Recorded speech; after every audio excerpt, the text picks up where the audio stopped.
ஏமாற்றுதல் ஒருவரை எப்படி பாதிக்கும் என்பதை விளக்கும் ஒரு குட்டி நீதிக்கதை இதோ. நேர்மையே வெல்லும். முன்னொரு காலத்தில் ஒரு செழிப்பான கிராமத்தில் மணி மற்றும் சோமு என்ற இரு நண்பர்கள் வசித்து வந்தனர். மணி மிகவும் கடின உழைப்பாளி மற்றும் நேர்மையானவன்.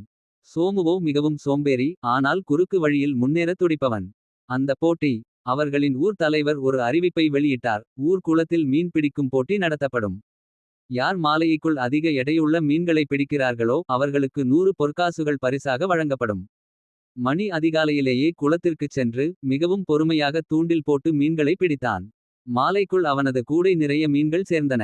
மறுபுறம் சோமு நாள் முழுவதும் மரத்தடியில் தூங்கினான்.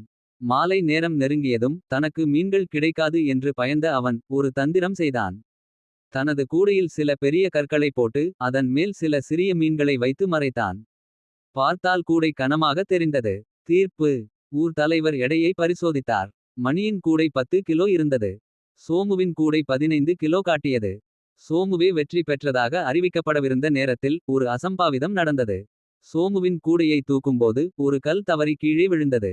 ஊர் தலைவர் சந்தேகமடைந்து கூடையை சோதித்தபோது உள்ளே மீன்களுக்கு பதிலாக வெறும் கற்கள் இருப்பது அம்பலமானது. விளைவு. ஊர் தலைவர் கடும் கோபமடைந்தார்.